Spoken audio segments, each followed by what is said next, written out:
Can you tell me what scientism is? The belief that science is all the real knowledge there is. In our society as a whole, particularly in the West today, we have grown so reliant on science that we tend to put aside other ways of getting to know things. Scientism, in my view, is a terrible intellectual error. I mean, to what extent can human history be discovered scientifically? The answer is essentially it can't. It's a one-off thing. History is full of unique events. Most of the arguments of the aggressive atheists of this century are drawing heavily on scientism. So when they say things like, there's no evidence to support Christianity, what they are really focusing on is to say Christianity isn't proved, or the evidence for Christianity is not science. Okay, science doesn't prove it.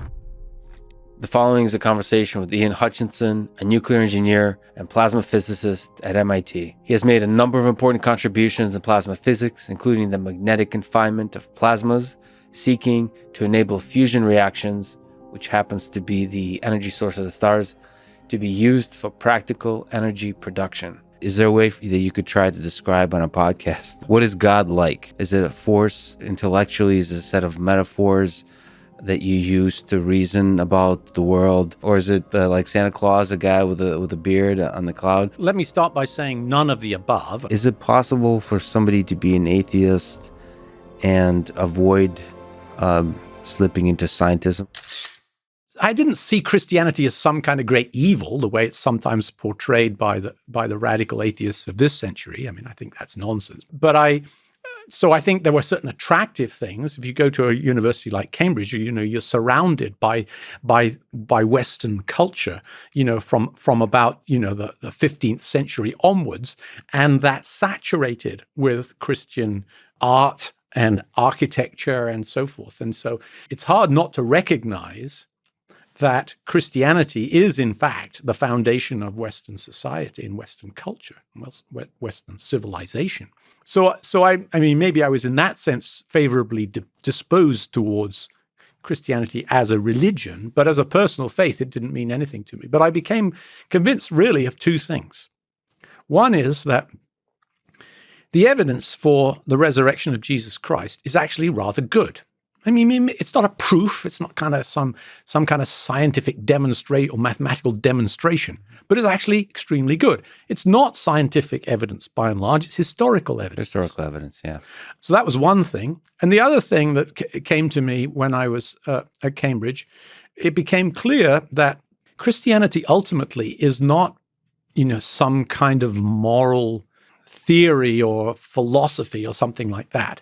It is, or at least it claims to be, a personal relationship with God, which is made possible, by what Jesus did on the cross and his life and his teaching, and it's a personal call to a relationship with God. And that I'd never really thought of it in those terms when I was, when I was younger, and that thought became attractive to me. I mean, I think most people find the person of Christ and his teachings, compelling in a certain sense. What do you mean by personal? Do you mean personal for you, like a relationship, like it's a meditative, like you specifically, you, Ian, have a connection with God, and then the other side, you say personal with the actual body, the person of Jesus Christ.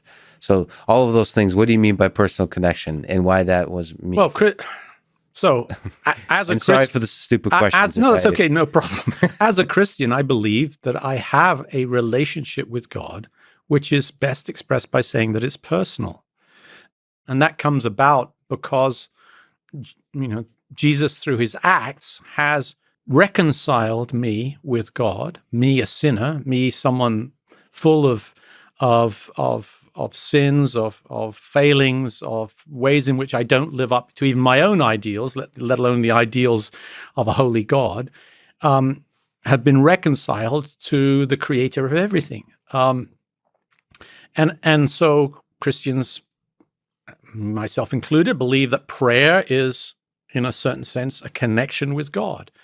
And there are times when I have felt, that God spoke to me. I don't mean necessarily orally in words, but showed me things or enlightened me or inspired me in ways that I attribute to him. So I see it as a two-way, relationship in a certain sense. Of course, it's a very asymmetrical relationship, but nevertheless, Christians think that it's a two-way street. We're not just talking into the air when we say we are going to pray for someone. In this two-way communication, is there a way that you could try to describe on a podcast what is God? What is God like in your view? If you try to describe, is it a force? Is it for you intellectually? Is it a set of metaphors that you use to reason about the world? Is it kind of a computer that does some computation? That's an infinitely powerful computer, or is it like Santa Claus, a guy with a beard on the cloud? Like I don't mean what God actually is. I mean, in your limited cognitive capacity as a human, what do you find helpful for thinking of what God actually looks like? What is God? Well, let me start by saying none of the above, okay?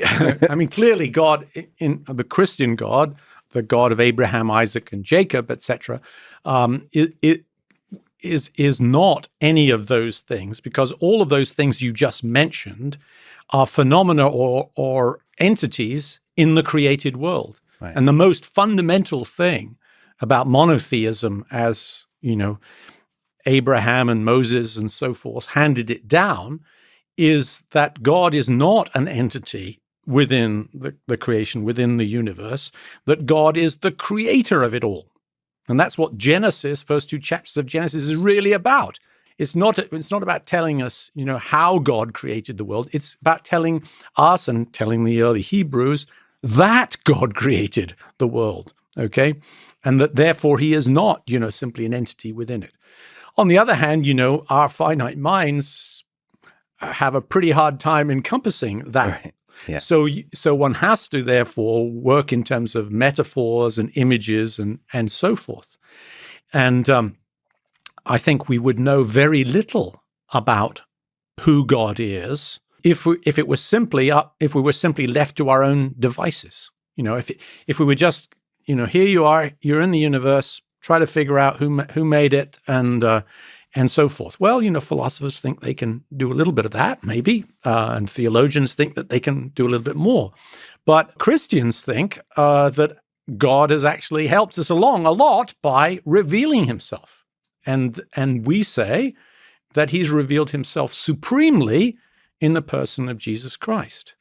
And so, when Jesus says to his disciples, if you've seen me, you've seen the Father, then that is, in a certain sense, a watchword for answering this question for Christians. It is that supremely, if we want to help ourselves understand who God really is, we look to Jesus. We look to what he did. We look to what he said, and so forth. And we believe that he is one with the Father, and that's why we believe, in the Trinity. I mean, it's basically because that revelation is extremely central to Christian belief and teaching. So in that sense, through Jesus, there was that's kind of a historical moment that's profound, that's really powerful.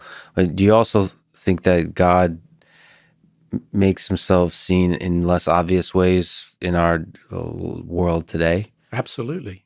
I mean, it's certainly been the outlook of Jews and Christians throughout history that God is seen in the creation, that when we look at the creation, we see to some extent the wonder, the majesty, the might of the person or the entity, but the person who created it.